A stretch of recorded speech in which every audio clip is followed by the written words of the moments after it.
Magandang araw po. Pagkakataon naman po nating makapag-refresh ng isipan at importante po yan dahil ang magagandang pangyayari ay nagsisimula sa magandang pag-iisip. Yan ang pag-usapan natin ngayon dito sa Asin at Ilaw.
Kung tayo mahirap, kakayanin ba nating makaahon?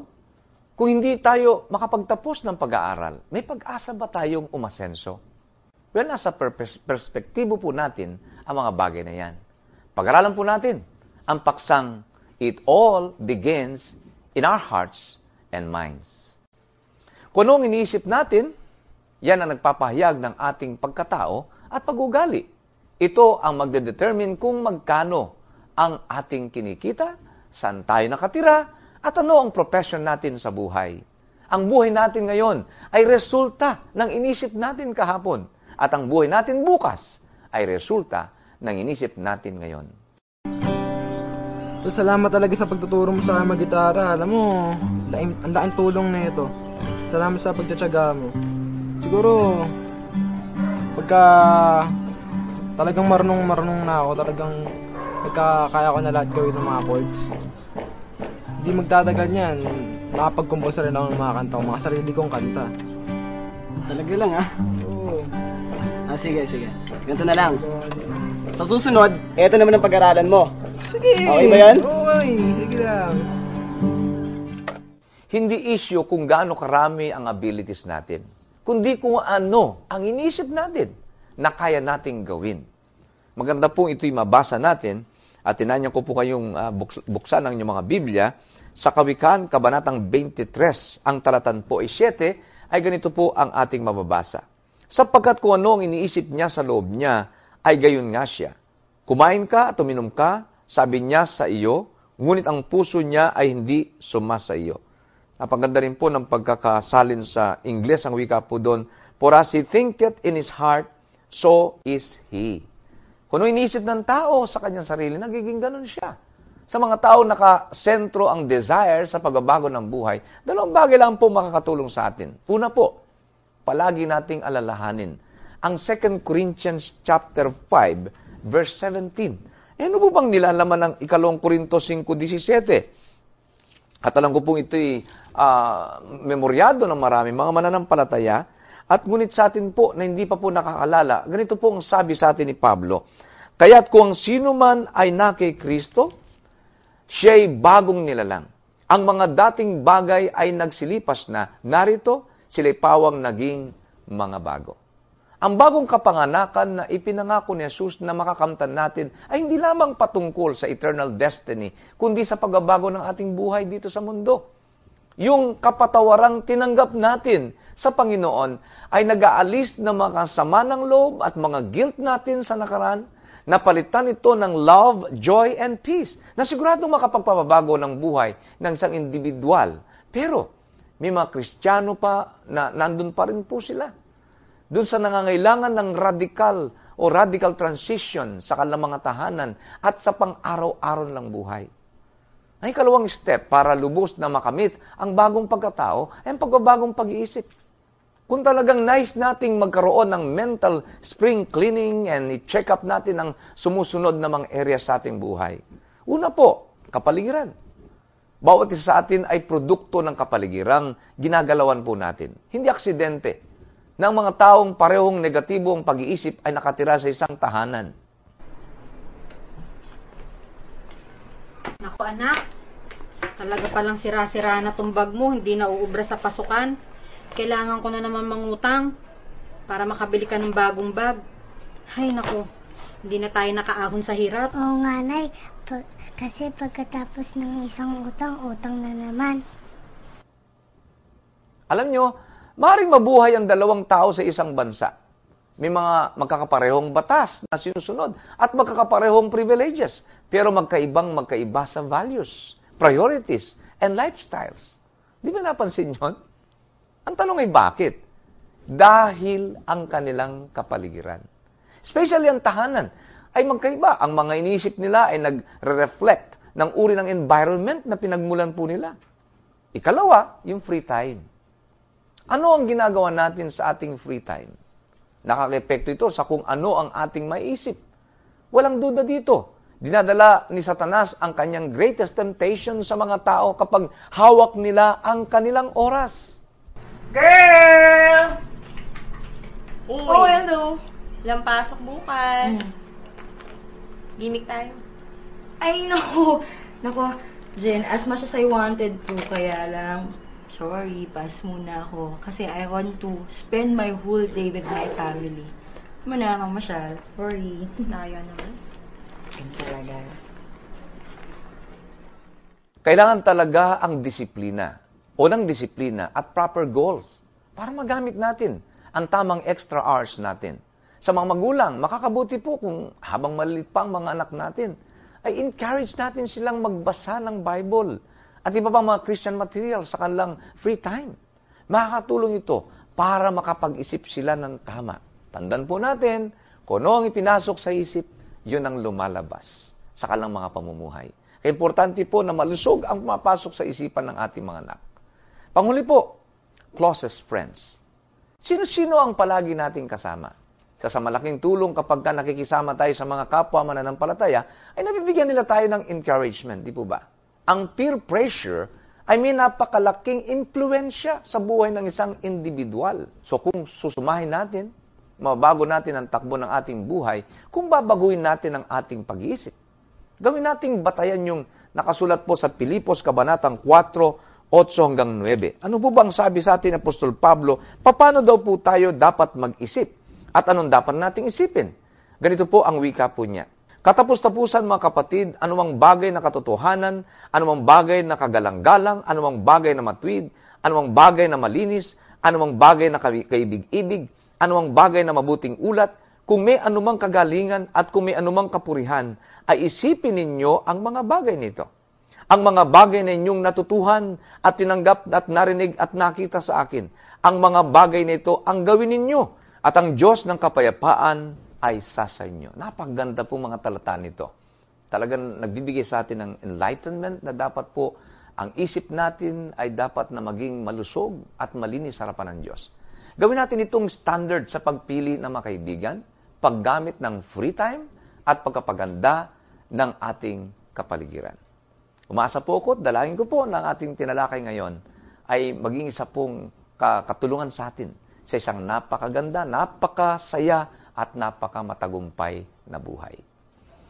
At ngayon po, ating mapapakinggan ang isa pong tinatawag po nating patotoo sa isang binagong buhay ng ating Panginoon, sa isang patotoo ng pananampalataya sa pamagitan po ni kapatid na Abigail Oliveria Bagain. Ngunit bago po yan, ating pakinggan muli ang dueto po na magmumula po sa dalawang kapatid natin sa Marikina Church. Ito ay sina Jamie De Cafe and Joy Tanguan.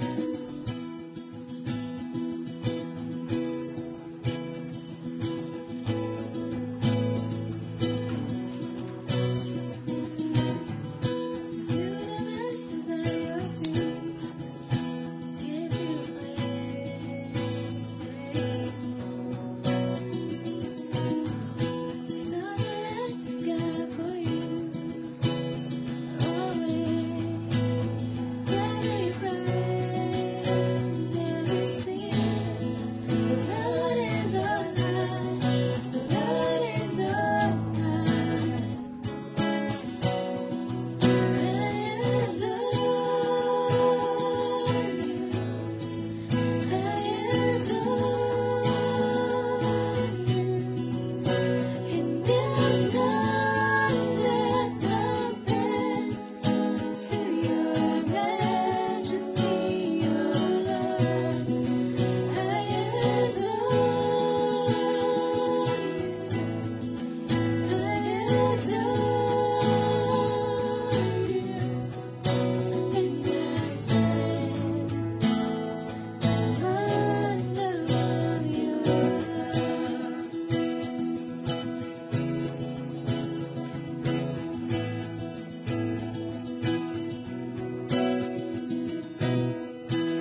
Paglaki ko, hindi ko gagaya ng tatay ko.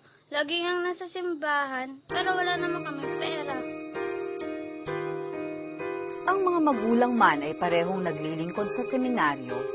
Naging mas matimbang ang kakulangan sa material na bagay sa nooy 10 taong gulang pa lamang na si Abigail Oliveria Bagain. At ang kakulangang iyon ang unti-unti na palang humuhubog sa mura niyang isipan.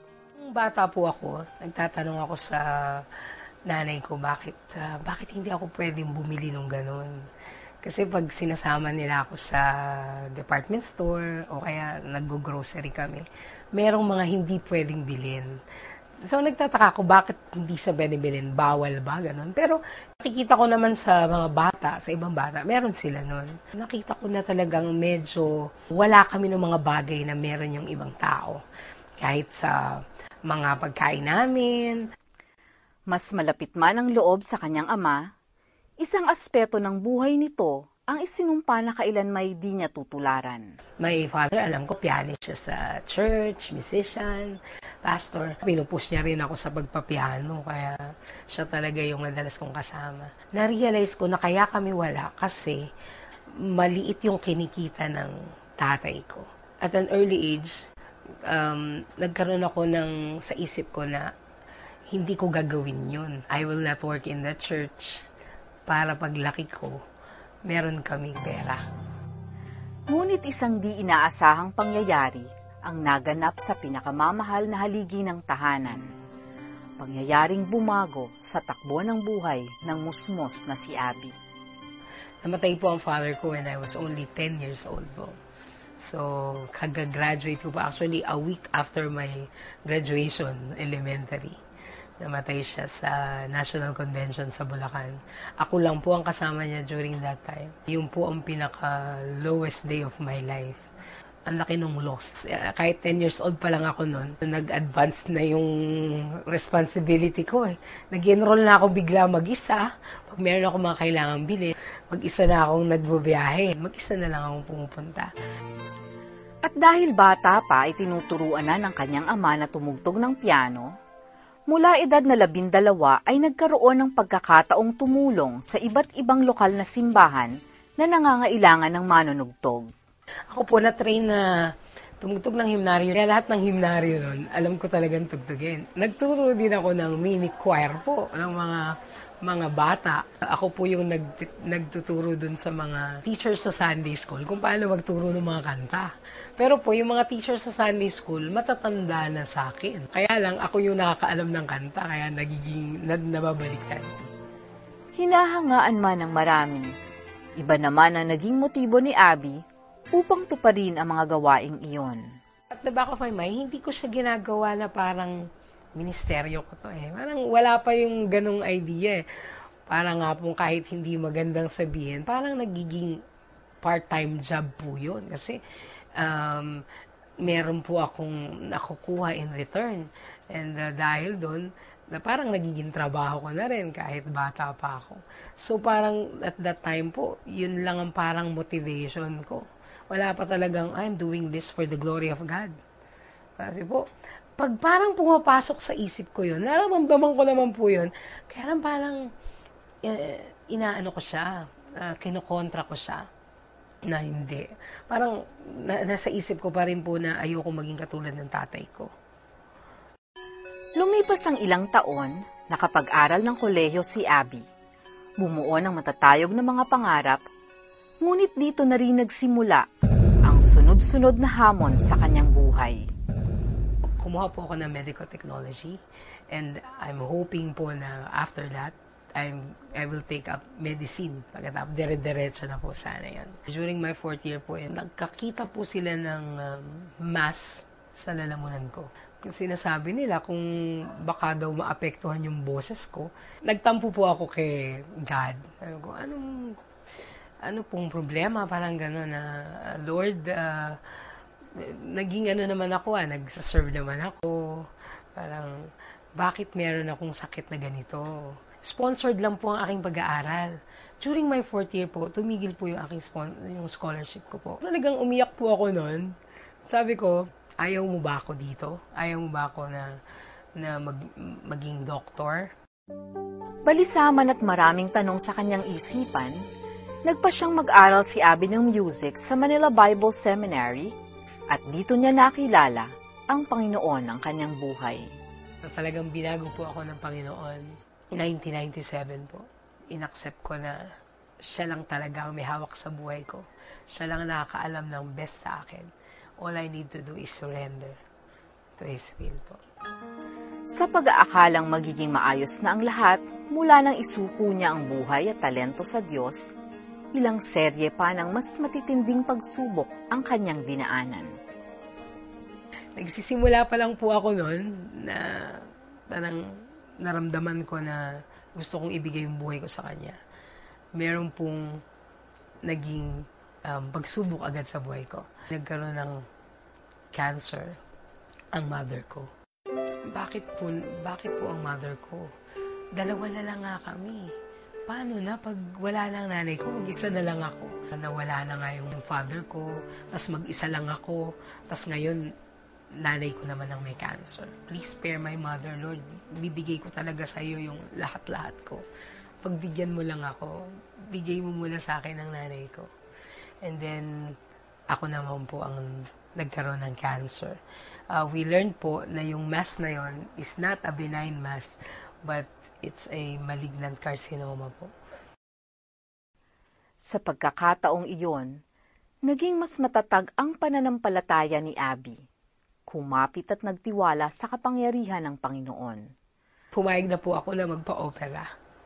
But before that, meron pong special thing na gusto na nangyari sa akin. My husband asked me to marry him for the reason po na he wants to take care of me and my mother.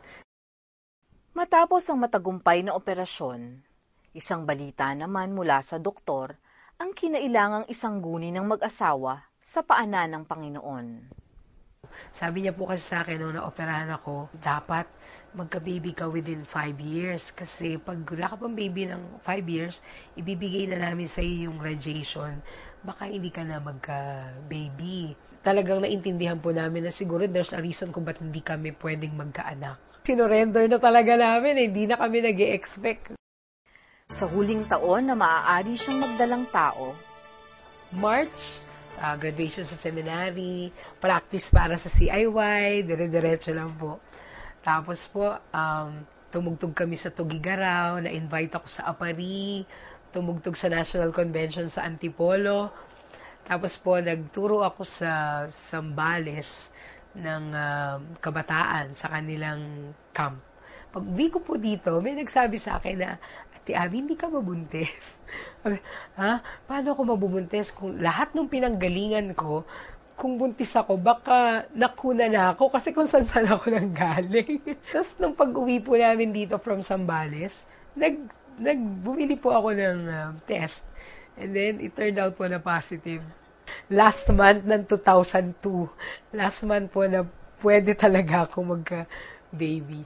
Nanganak po ako December. Si Kyle po ay ang aming angel. That's the greatest gift po talaga. Bukod sa pagpapalang iyon, namagitan din ng Diyos sa mga medical tests ni Abby. Another blessing po. After ko pong manganak, nagkaroon po ako ng series of tests. And they found out po na hindi ko pa kailangan yung radiation na yun.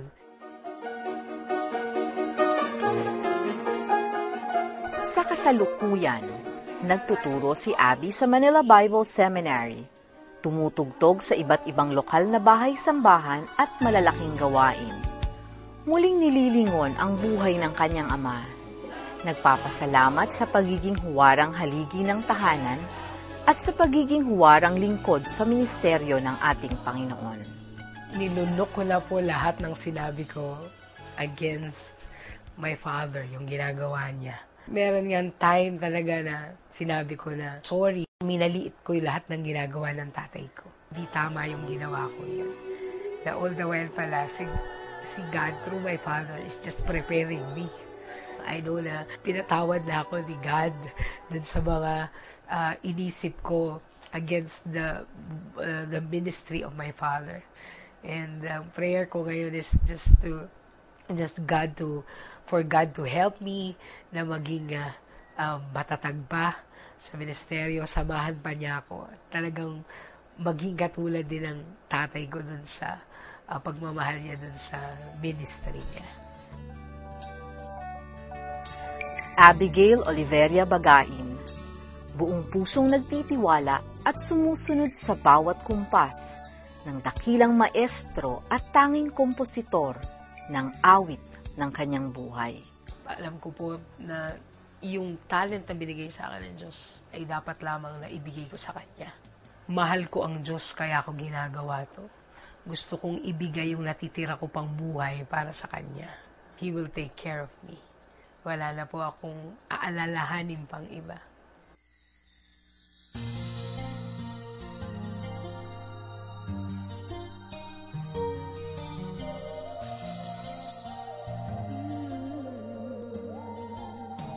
Maraming salamat sa Sister Abigail sa inspiring story na binahagi mo sa ating programa. At ako po personally at ang aking sambayan ay talagang inspired po. We're encouraged dun sa buhay na pinamumuhay mo kapilang ng iyong pamilya at ang pagtatapot mo sa ating Panginoon. Salamat din po sa mga special number po nating napakinggan sa araw pong ito. At mga kaibigan, mga kapatid, muli po sa isang linggo, patuloy po tayong mag-aaral ng salita ng Diyos. Dito rin po sa Asin at Ilaw.